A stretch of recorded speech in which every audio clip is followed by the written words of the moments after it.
बंधुओं, इस वैश्विक हिंदू राष्ट्र महोत्सव में भारत, ईशान्य भारत से भी यहाँ पर हिंदुत्वनिष्ठ हमारे बीच उपस्थित है।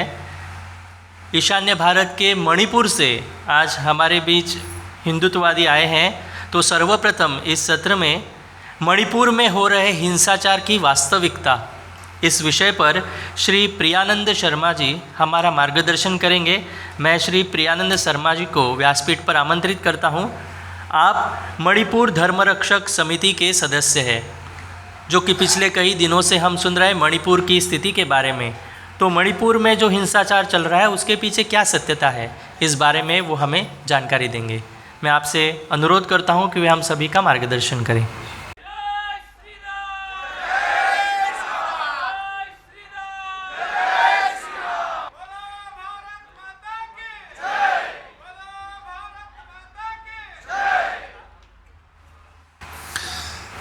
जय श्री कृष्ण। धर्मो रक्षति रक्षितः। आज ये महोत्सव में जितने जो मेरे सामने जो बैठे हैं, सारे संतनों, सारे देश और पृथ्वी की हर जगह से जो आए हैं, सभी को मेरे दिल से हृदय प्रणाम। अभी सभी ने सुना गया है मणिपुर में जो हो रहा है, इसके बारे में आज तक मैंने यहाँ पे जितना मेरे भाइयों बहनों बंधुओं हर जगह से जो आए हैं, सभी से बात करते समय हमें ऐसा लगा वहाँ पे जो हो रहा है उसका उल्टा यहाँ पे लोगों के नज़रिया में है। तो मैं आज सबके सामने वहाँ का जो हिंसा जो चल रही है, इसके कैसा, कहाँ से और किस माध्यम से हो रहा है, मैं सबके सामने रखना चाहता हूँ। इसमें मेरे भाषा को लेके थोड़ा गलती भी हो, ये सबसे मैं माफ़ी चाहता हूँ। Manipur violence A national security threat for Bharat. अभी जो मणिपुर में जो चल रहा है हिंसा, ये देश के लिए, भारत के लिए एक नेशनल सिक्योरिटी थ्रेट है। एक नेशनल सिक्योरिटी का एक छात्र हूँ, एक रिसर्चर हूँ, इसी के लिए नहीं कह रहा हूँ।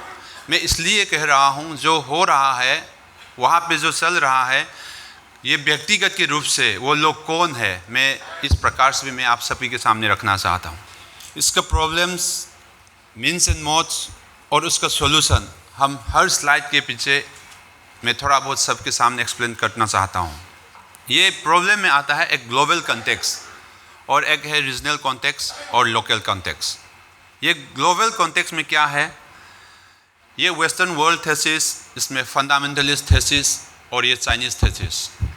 ये वेस्टर्न वर्ल्ड थेसिस क्या है, जितना जो हमारे वेस्टर्न कंट्रीज, जो दुनिया में जो वेस्टर्न कंट्रीज हम कहते हैं, यूनाइटेड स्टेट्स और इन एजेंसीज CIA और इनके साथ जुड़े हुए जो मिशनरीज, इसमें सब लगे हुए हैं।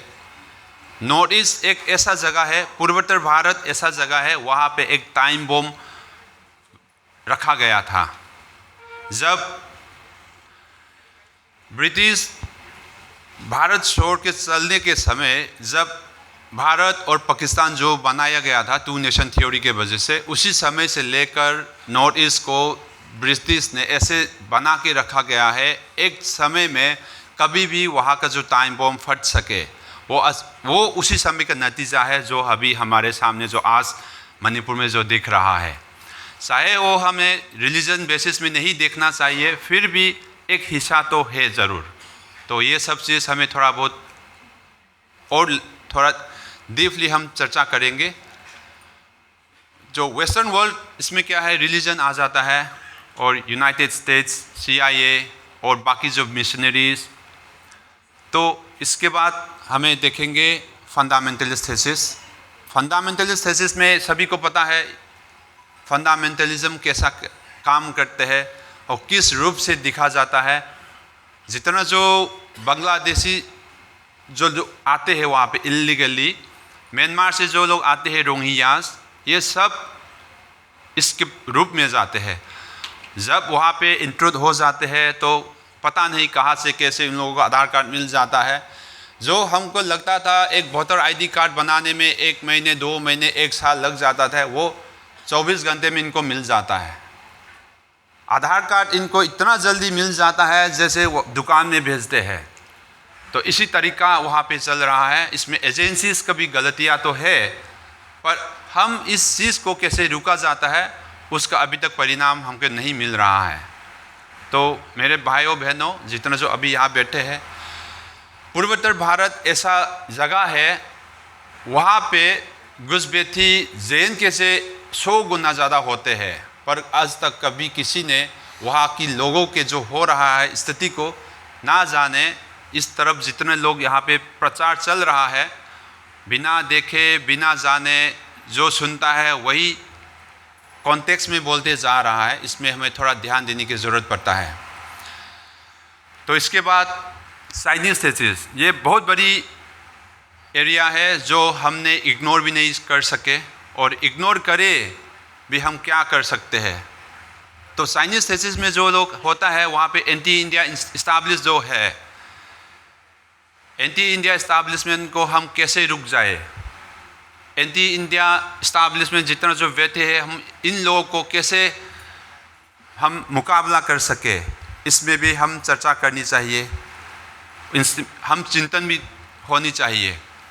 एंटी इंडिया इस्टाब्लिशमेंट के साथ साथ वहाँ पे जो देश के अगल बगल में जो विदेशी है, जैसे म्यांमार हो या बांग्लादेश हो, इन लोगों देशों को हम डिप्लोमेसी कैसे इन लोगों के साथ रखनी चाहिए, ये भी हमें चर्चा करनी चाहिए। म्यांमार में जो रोहिंग्या के ऊपर जो हुआ है हत्याएं, उसके बाद जितना जो भाग के आया है सब के सब मणिपुर पे सब घुसपैठी हो चुके हैं। उसी समय हमारी इस्टाब्लिशमेंट और जो मणिपुर के जो जितने जो बॉर्डर एरिया है वहाँ पे उतना हमारा फेंसिंग नहीं है, इतना हमारा सिक्योरिटी नहीं है। तो इसका भी एक कारण है, जितना वहाँ पे घुसपैठी आ गए थे उन लोगों को मणिपुर में आ गया था। उसके बाद हमें देखेंगे रीजनल कॉन्टेक्स्ट में। रीजनल कॉन्टेक्स्ट में है ये जो मैंने भी पहले भी बोल चुका था, मिशनरीज़ को लेकर, और अभी भी जो हो रहा है क्योंकि इलीगल इमिग्रेंट्स, इन लोगों का प्रॉब्लम सिर्फ घुसपैठ नहीं है, वहाँ आने के बाद पॉपी प्लांटेशन करना। लोगों में सुनना है पॉपी प्लांटेशन इतना बड़ी बात है, पर वहाँ पे तो इतना खुलम खुला हो रहा है, वहाँ कोई भी जा नहीं सकते, रास्ता भी इतना कठिन है, वहाँ पे एकदम प्रॉब्लम है जाने के लिए। डिफॉरेस्टेशन को लेकर वहाँ पे जो हो रहा है सबको पता है, फिर भी उसका सॉल्यूशन निकलने में हमें समय लगता है, क्योंकि इलीगल जो इमिग्रेंट्स है इन लोगों का एक आशय है, एक दिन हमारा भारत यानी मणिपुर के अंदर जो लोग रहते हैं, जैसे पाकिस्तान और इंडिया जो बनाया था 2 नेशन थ्योरी, उसके बाद इन लोगों का भी एक मकसद है एक नेशन बनाना। मणिपुर के थोड़ा हिस्सा भारत से और बांग्लादेश से थोड़ा हिस्सा और म्यांमार से थोड़ा हिस्सा लेके एक कुकी नेशन बनाना था। चलते जा रहे थे, सारे कुकी ब्यूरोक्रेट्स बैठे हुए हैं अंदर सिस्टम में, इंटेलिजेंस में, हर जगह में ये इलीगल इमिग्रेंट्स सभी जगह में बैठे हुए हैं, अपने अपने रूप में अपने अपने रोल ले रहे हैं। और आज सारे छोटे छोटे जो हिस्सा जो उन लोगों ने जो रोल लिया था उसका आज एक बड़ा हिस्सा बन गया, और आज जो मणिपुर में जो जल रहे हैं वो उनका नतीजा है। तो इसीलिए अभी भी हमारे पास समय है, वक्त है, हम इसको कैसे रुका जाए उसका भी मैं थोड़ा वो सॉल्यूशन ख़त्म होने समय में मैं बताना चाह रहा हूँ। ये लोग कैसे एंटर करते हैं, मैं थोड़ा बहुत मैं तरीका जो किया गया है वो मैं बताना चाहूँगा। जितना जो वहाँ पे घुसपैठ हुआ है, इन्फिल्ट्रेट हुआ है, वो लोग अपना अपना पहचान के घर में रुकेगा, गांव में रुकेगा, वहाँ की भाषाएं सीखेंगे, फिर अपना भाषाएं सीखने के बाद लोकल अपने नारी है इनके साथ अपनी कम्युनिटी के साथ शादी हो जाएगा, फिर बन जाएगा मणिपुरी, और वहीं से शुरू होगा उनका मिशन। एक बार वो शादी हो गया, बन गया, वहाँ सेटल हो गया, तब शुरू हो जाता है। पहले से जो बना के आया है उनका एक सब मिले हुए हैं, एक प्रॉपर प्लानिंग है। तो ये प्रॉपर प्लानिंग को हमें जाने के बाद भी हमारा सिस्टम इनको रुका नहीं पाया, ये हमारी बहुत शर्म की बात है। जाने के बाद, पता चलने के बाद, बहुत बैंक के नाते से या पहचान वाले हैं इसी हिसाब से हम इन लोगों को रुका भी नहीं पाया और इन लोगों को हम डिपोर्ट भी नहीं पाया। तो हमारा कमज़ोरी यहीं पे है, क्योंकि हम इतना प्यारा है इन लोगों को जो अपने घर पे पालने के बाद खुद हमको काटने लग गए हैं। ये स्टडी अभी बन गया है, ये अभी मणिपुर में है, कभी भी ये पूर्वोत्तर भारत के सारी जगह में ये हो सकते हैं। तो इससे हम कैसे रुकेंगे और रुकाएंगे, और इसका हम क्या हमारा प्लान है, ये भी हमें थोड़ा चिंतन की बात है। इन लोगों का मन में, जैसे ब्रिटिश ने जो किया था कॉलोनियलाइज करना, कॉलोनियलाइज किस व्यवहार में करेगा, जैसे आएगा, जैसे भारत को कॉलोनियलाइज करने के पहले इन लोगों को कैसे आया था, ये ईस्ट इंडिया कंपनी बन के आया था, एक बिजनेस के नाते व्यापार करने के आए थे। जैसे ही इन लोगों कैसे आया था, एज ए बिजनेसमैन मणिपुर में वो घुस जाते हैं, बिजनेसमैन बन के आएगा, फिर वहाँ की लोकल के साथ शादी करने के बाद ये रास्ता उन लोगों का धीरे धीरे खुल के आते हैं, और फिर यही नतीजा हुआ है। ये मैप 1961 का हमारा, जब मणिपुर एक यूनियन टेरिटरी थे उसी समय का मैप है, ये सेंसस मैप है। एक बार इसको जोर से थोड़ा देखिएगा। इसके बाद नेक्स्ट स्लाइड जो है, ये 1961 सेंसस ऑफ इंडिया लिखा है। इसके बाद जो एक लिस्ट आएगा मणिपुर में, जो ट्राइबल का जो लिस्ट है उसी समय की, इसमें आप लोग थोड़ा, ये जितना जो यहाँ पे लिस्ट है, इसमें ये शब्द जो कुकी शब्द है ये इसमें नहीं है। मैंने अभी पहले सभी के सामने जो रखा गया था घुसपैठी, ये एग्जाम्पल है। 1961 तक जो नहीं थे मणिपुर में, आज इतने लोग कहाँ से कैसे आ गया, ये पूछने सवाल है। तो ये सिस्टम को भी हम सवाल उठाते हैं, कैसे इतना जल्दी इतना भीड़ आ गए। एक दिन में तो 5-10 बच्चे तो हम पैदा नहीं कर सकते हैं, पर इन लोगों का इतना पॉपुलेशन हो गया, ये हमारा सवाल है। तो इसके बाद ये जो किताब है, democratisation in the Himalayas, interest conflict and negotiation, इसमें ये जो किताब के अंदर एक चैप्टर है 6 नंबर में, ये चैप्टर के अंदर ही कुकी का जो मैंने जो कहा था, उनको एक कुकी नेशन चाहिए, उनका एक फ़ोटो दिया गया है। ये मैंने बनाया नहीं है, ये किताब में इन लोगों ने लिखा गया था। ये जो राइटर किप्जेन है, ये कुकी है, उन लोगों का किताब में ये डाला गया था। हम उन लोगों को एक कुकी लैंड चाहिए, वो कुकी लैंड का दिशा है। ये मैप के अंदर ही जो छोटे छोटे जो डाला गया है, ये कुकी लैंड का एक प्रोपोज मैप है। उन लोगों को एक नेशन चाहिए था, जैसे 2 नेशन थ्योरी के बाद पूर्वोत्तर भारत में एक 3 नेशन थ्योरी बनाना चाहते हैं। तो हम इससे कैसे रुका जाए, और इसके बाद अभी मैं थोड़ा बहुत उदाहरण देना चाह रहा हूँ। ये हिस्सा को लेके अभी भी जो हुआ था, उसका थोड़ा बहुत फ़ोटोज़ मैंने सभी के सामने रखना चाह रहा हूँ। ये है, एक बार आप देख लीजिएगा। इसमें गवर्नमेंट का बिल्डिंग है, पुलिस स्टेशन है, फॉरेस्ट बीट ऑफिस है, और मैतेई समुदाय का जो घर है, जो उन लोगों ने जो जलाया गया था, वो सब थोड़ा बहुत कलेक्शन किया गया है। बहुत ज़्यादा है हमारे पास, फिर भी अभी समय बहुत कम है, इसलिए मैंने थोड़ा बहुत डाला गया था। और ये हमारा स्वतंत्र सेनानी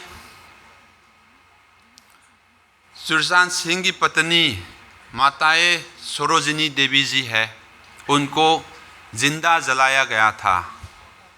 ये बहुत दुख की बात है, फिर भी हम कुछ नहीं कर पाया। उसके बाद मंदिरों का दिखाई दीजिए। ये हमारा शिव जी मंदिर है, इम्फाल से लगभग 10-15 किलोमीटर की दूरी में इसको तोड़ा गया था। जो तोड़ा गया यही है मंदिर का। और हम अपने तरफ से कोशिश कर रहे हैं ये मंदिर को, जो मंदिर थे उससे 100 गुना बड़ा हमें बना जाए, ये हमारा कोशिश है। और ये सारे मंदिरों के एक दिशा है, और भी मंदिर है जो उसमें तोड़ा गया था, पर सारे के सारे मंदिर हमने ला नहीं पाया, इसलिए क्योंकि समय की कमती है, इसी वजह से। तो इसके बाद एक छोटा सा वीडियो जो है वो एक बार दिखा दीजिए।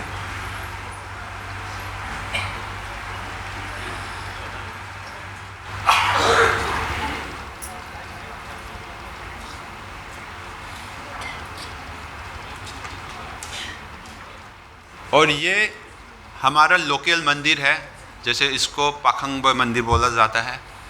तो हमारे वहाँ पे हिंदू संप्रदाय के अंदर में छोटा सा अपना पहले का जो लोकल डाइटीज़ को माना जाता है वही मंदिर है, ये भी तोड़ा गया था। उसके बाद ये बहुत इम्पोर्टेंट, और ये सबके नज़र में मीडिया को बोला जाए तो टीआरपी मिलने का ऐसा इन्फॉर्मेशन है।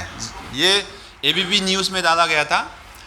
ये मणिपुर वायलेंस को लेकर कुकी की एक नेता मतलब वहाँ का जो उन लोगों को लगता है लीडर है, ऐसा बंदा खालिस्तान मूवमेंट में जो जुड़े हुए कनाडा में रहते हुए लोगों के साथ मिलकर बैठक हुआ, उन पे पकड़ा गया था। वो चाहते हैं कहीं भी हम मदद मिल जाए हमारा कुकी नेशन बनाने के लिए, तो कुछ भी करेंगे, ऐसा मानसिकता है इनके अंदर। तो आप सोच लीजिए ये जैसे लोगों को हमारे साथ कैसे रह सकते हैं, ये बहुत कठिन सवाल है। ऐसे व्यक्ति ने खालिस्तान में जाकर उनका मूवमेंट के लिए सहायता मांगा था, तो उनको पकड़ा गया। ये थोड़ा सा ऐसा मेरे तरफ से मणिपुर की ओर से माँ भारती की लोगों को, जितना यहाँ बैठे मेरे सारे बंधुओं को मेरा निवेदन है, मणिपुर को बचा लीजिए। अभी समय है पर बहुत कमती है। एक बार मणिपुर का जो हिंसा पूर्वोत्तर भारत की ओर फिर आ गया तो फिर पूर्वोत्तर भारत में और बड़ा, इससे भी और बड़ा हो सकते हैं। इसे हम रुक जाते हैं। जय महाभारत।